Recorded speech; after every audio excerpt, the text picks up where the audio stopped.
Yorobo, annyeonghaseyo, bonjour à tous et bienvenue dans cette nouvelle Lee Adventure vidéo. Et aujourd'hui je vais vous parler de comment se marier avec un Coréen en Corée. Et non, ce ne va pas être une vidéo qui va vous donner les meilleurs conseils pour pouvoir choper du coréen ou,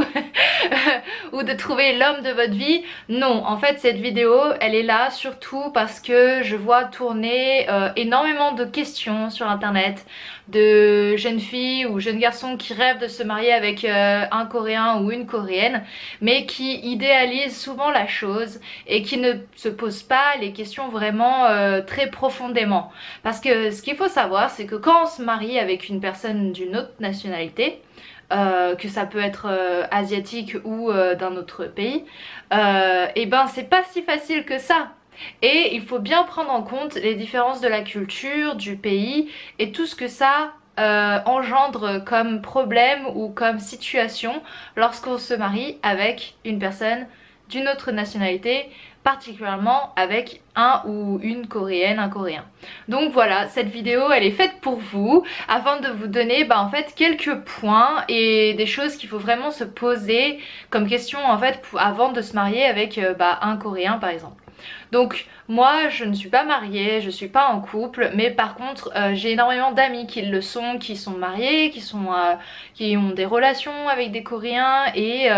qui sont en Corée depuis des dizaines d'années ou des plusieurs années. Et voilà, à travers leurs expériences, à travers les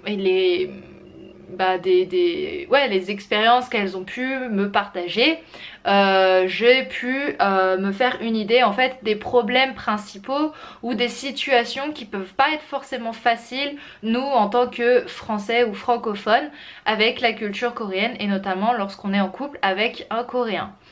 Donc premièrement, ce qu'il faut penser, c'est la langue. Oui, parce que si vous pensez pouvoir vous marier avec un Coréen, sachez que c'est très important de pouvoir parler la langue, parce que sinon vous aurez énormément de problèmes de communication. Parce que le problème c'est que oui, il y a énormément de couples qui communiquent en anglais si le Coréen en question ne peut pas parler français ou si vous ne pouvez pas parler coréen. Ça se fait, il y a énormément de couples qui ont basé leur relation comme ça. Mais ce qu'il faut savoir c'est qu'en fait, malgré tout, l'anglais n'est pas votre langue maternelle, n'est pas votre langue principale et il y aura plein de mots, de vocabulaire ou de tournures de phrases que vous ne pourrez pas exprimer dans une autre langue que votre langue maternelle, et donc du coup des fois c'est compliqué et particulièrement quand vous avez des conflits ou quand il y a vraiment des choses importantes dont il faut discuter, et pouvoir parler ou en tout cas comprendre la langue de l'autre, et donc particulièrement le coréen, si de plus est que si vous partez en Corée du Sud et que vous voulez habiter avec votre mari, il faut parler coréen. Voilà, c'est pas possible de faire autrement. Après ça peut venir avec le temps, mais en tout cas si vous pensez en vous disant vas-y moi je vais arriver en Corée, je vais me trouver un copain coréen, un mari coréen et c'est pas grave, mais avec l'anglais on y arrivera, sur le court terme oui il n'y a pas de souci, mais sur le long terme et si vous voulez fonder une famille et si vous voulez vous marier, vous devrez forcément rencontrer ses amis, rencontrer sa famille, rencontrer peut-être des collègues de boulot ou des gens qui font partie de son environnement et de sa vie au général. Et donc c'est vrai que si vous parlez pas la langue, ça risque d'être très compliqué. Donc voilà, première chose, la langue. Deuxième chose, la communication et la compréhension de la culture de l'autre. Alors pour moi je le sépare vraiment de la langue. Donc vous avez la langue qui est vraiment la base de la communication. Mais après vous avez tout ce qui est communication non dise, vous avez toute la communication non verbale, on va dire ça comme ça, et aussi la compréhension de la culture de l'autre. Et ça c'est très important. Alors ce qui est important c'est que ça fonctionne des deux côtés, parce que si vous faites énormément d'efforts pour comprendre la culture coréenne, mais si votre copain ou mari ne comprend pas la culture française, va y avoir des clashs, il va y avoir énormément de conflits, parce que forcément c'est pas possible en fait. C'est juste pas possible, il faut vraiment comprendre la culture de l'autre et va y avoir des chocs culturels que vous allez expérimenter en fait au fur et à mesure de votre relation. Et il faut aussi comprendre que et ben si vous vivez dans le pays, ça sera difficile de temps en temps de pouvoir vivre parce que vous êtes attaché à votre culture, c'est ancré à l'intérieur de vous, et des fois il y a des façons de penser ou des façons de faire les choses qui diffèrent d'un pays à un autre. Alors c'est ça la beauté de la chose aussi, c'est pour ça que quand on est dans une relation mixte, et ben on en apprend tous les jours il y a des nouveaux challenges, tous les jours il faut vraiment être ouvert d'esprit, avoir la communication dans un couple et tout, mais des fois c'est compliqué, et ça, tout ce qui est compréhension de la culture et vraiment profondément, faut pas se dire ah bah moi je regarde les films ou j'ai lu des livres et donc je sais. Non, en fait c'est en vivant dans le pays pendant un certain temps et en communiquant avec la personne en question que vous allez apprendre en fait la culture. Donc ça, ça se prépare un peu en amont, mais malheureusement c'est que en vivant dans le pays que vous allez réussir à vraiment comprendre la façon de penser des Coréens, à comprendre les différences culturelles, et il faut aussi pouvoir mettre un peu de l'eau dans son vin et comprendre que en vivant dans un pays étranger, et même s'il y a des choses qu'on n'accepte pas, qu'on comprend mais qu'on n'accepte pas, qui font pas partie de nous, de notre façon de penser, des fois il faudra s'adapter, parce que sinon ça va être très compliqué pour vous de vivre votre relation en général. Que ça soit pour les fêtes familiales, que ça soit par rapport aux relations avec la famille, avec les amis, avec les collègues aussi, tout ce qui est weshik par exemple, les repas d'entreprise, des choses comme ça, et ça influence vachement la relation dans un couple, et ça c'est pas moindre en fait, c'est vraiment ça a une grosse importance. Troisième point, les visas. Donc je ne parlerai pas de nom, ou je ne dirai pas trop la situation dont mes amis ont fait, mais croyez pas qu'en vous mariant avec un Coréen vous allez avoir les visas pompélope comme ça. Non, ça marche pas comme ça. Les visas, malheureusement, même en étant marié, même en vivant déjà en Corée du Sud, en ayant toutes les preuves et les papiers, les machins, c'est compliqué. De toute façon, l'immigration et les visas en Corée du Sud, c'est compliqué. Et ça prend du temps, beaucoup de temps, et ça coûte cher, parce qu'en fait il faut vraiment rassembler tous les documents, que ce soit en Corée ou en France. Il faut demander des certificats, copies conformes, il faut... en fait il y a énormément de papiers qu'il faut préparer, et ça demande énormément de temps, d'énergie, et c'est très stressant dans une relation, et ça peut vraiment influencer votre relation de couple au long terme. Et je sais que beaucoup d'amis ont eu énormément de difficultés à créer leur dossier pour avoir un visa de marié ou de mariage, afin de pouvoir vivre et travailler et ne plus stresser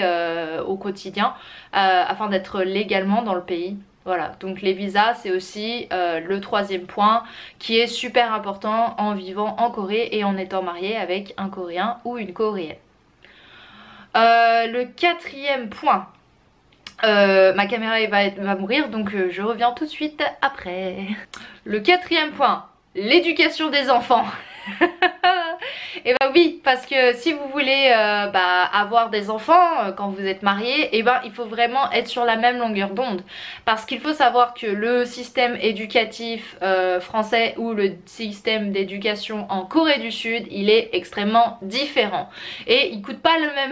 le même argent non plus. Donc voilà, à l'école en France vous avez des écoles privées, vous avez des écoles publiques, mais on n'a pas vraiment ce système comme en Corée du Sud où vous avez les cours du soir en institut privé qui coûtent la blinde. Parce que clairement en Corée du Sud c'est ça, c'est vos enfants ils font une journée d'école normale et ensuite ils font encore 3, 4, 5 heures de cours en plus dès qu'ils ont fini les cours normaux, on va dire ça, dans des instituts privés, que ce soit des cours de piano, des cours de sport, que ce soit des cours de mathématiques, de tout, et ça coûte très très cher. Et le problème c'est qu'il n'y a pas moyen de s'extirper du truc, parce qu'en fait bon, encore quelques années et tout, mais dès que les enfants arrivent au niveau collège ou lycée, c'est limite obligatoire si vous voulez que vos enfants ils arrivent à rattraper le retard par rapport aux autres élèves qui ont des cours privés. Parce qu'en fait c'est une éducation alternative, on va dire ça comme ça, c'est vous avez le tronc de base et puis après vous avez tous les cours à côté,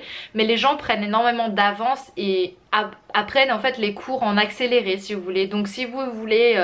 pas rentrer dans ce système là éducatif, bah en fait c'est presque impossible en vivant ici sur place parce que c'est en fait le système qui est mis en place par la société. Donc si vous voulez pas que votre enfant il soit à la ramasse, qu'il ait le plus de chances possible de rentrer dans des universités, et ben ça va être très compliqué pour vous de ne pas pouvoir les inscrire en institut privé et du coup ça a un coût, ça a un budget et ça si vous décidez de venir vivre en Corée, bah va falloir prendre en compte ce budget là avec votre conjoint, votre mari ou votre copain. Voilà. Et si vous voulez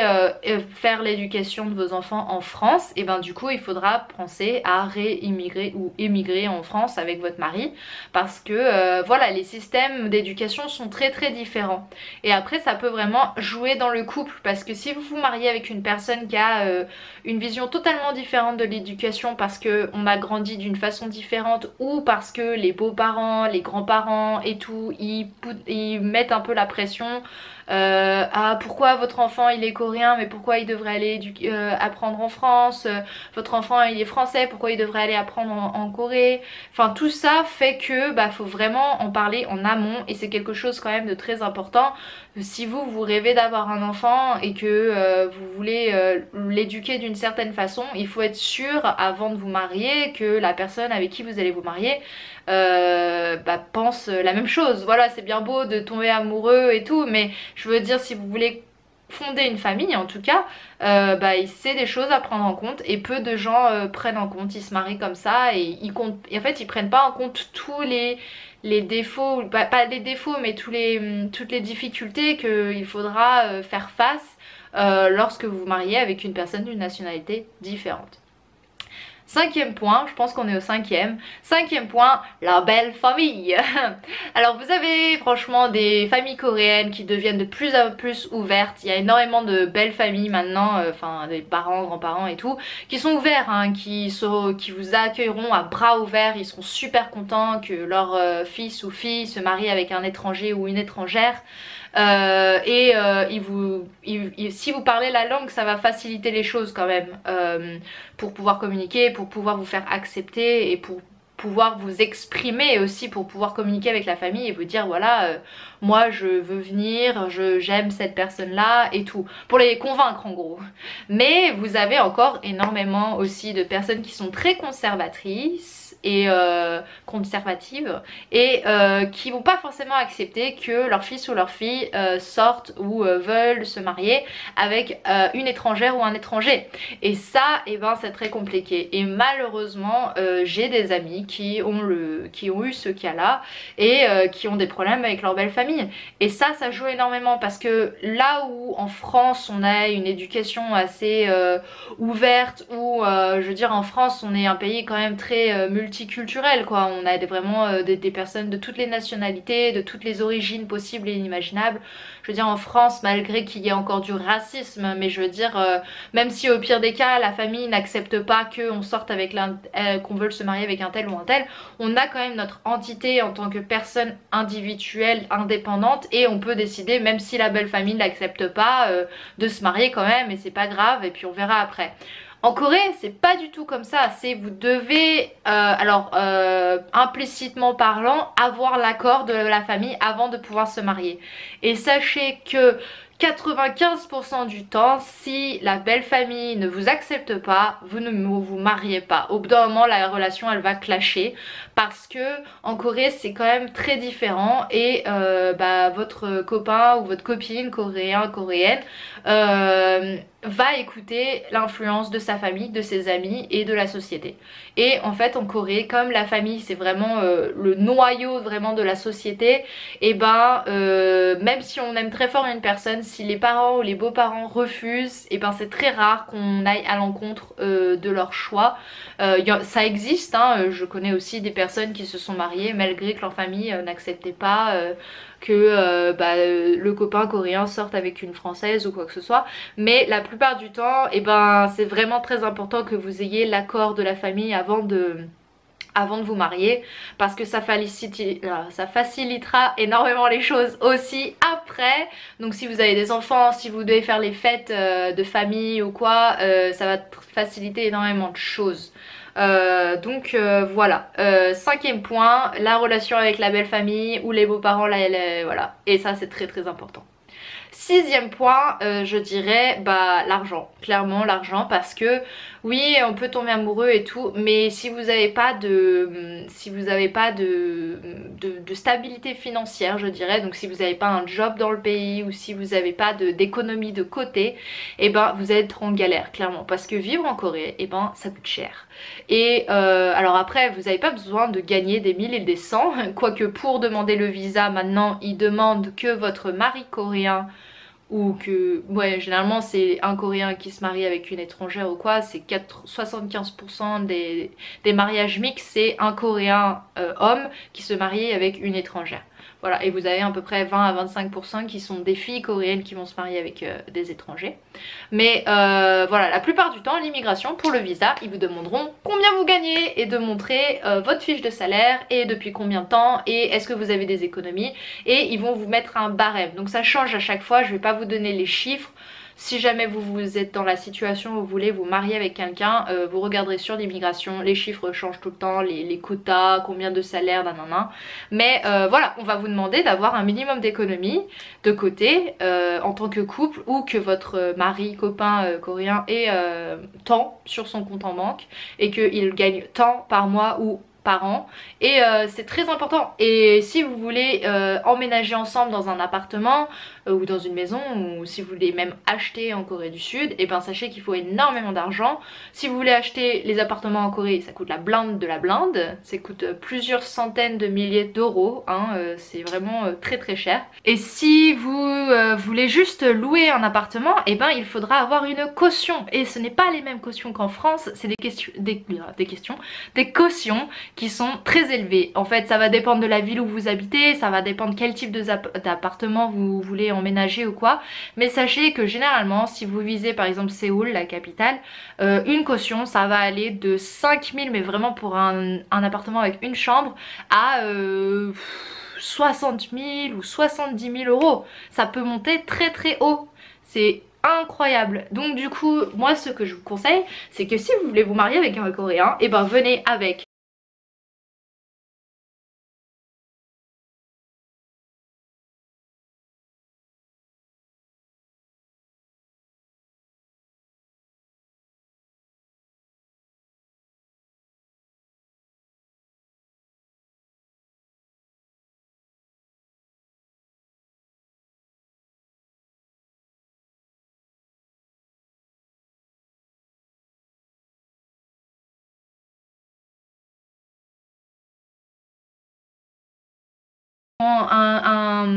comment dire, c'était pas vraiment pour vous recommander voilà comment vous allez trouver l'homme de votre vie, le coréen que vous voyez partout dans les dramas ou quoi que ce soit, mais c'était plutôt pour mettre en garde en fait, parce que je vois énormément de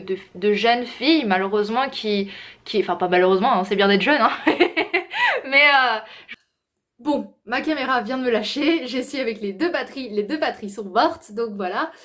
Bref, j'espère que cette petite vidéo vous aura plu, j'espère qu'elle vous sera utile. J'ai fait vraiment cette vidéo plus pour mettre, on va dire, en garde les personnes qui idéalisent et qui fantasment un petit peu pour se marier avec un Coréen. Je trouve ça pas mal d'avoir un type de personne que vous aimez, ou que vous soyez tellement intéressé par la culture coréenne que vous ayez envie de vous marier avec avec un coréen, c'est pas un mal en soi. Même moi aussi j'ai eu des copains coréens, c'est pas et j'ai énormément d'amis autour de moi qui sont mariés avec des coréens, donc je comprends. Mais il faut savoir aussi, en fait il faut prendre en compte toutes les difficultés et les choses qu'on pense pas forcément quand on se marie avec un coréen. Et voilà, donc c'est pour ça que j'avais fait cette vidéo pour vous et pour vous donner un petit peu une vision peut-être différente de ce que vous pourrez trouver en ligne et notamment sur YouTube. Voilà, donc j'espère que cette vidéo vous aura plu. N'hésitez pas à mettre un j'aime, à vous abonner à ma chaîne et laissez-moi dans les commentaires si vous avez des idées de vidéos ou des choses que vous voudriez savoir sur la Corée. Je vous dis à très bientôt pour de nouvelles vidéos. Annyeong!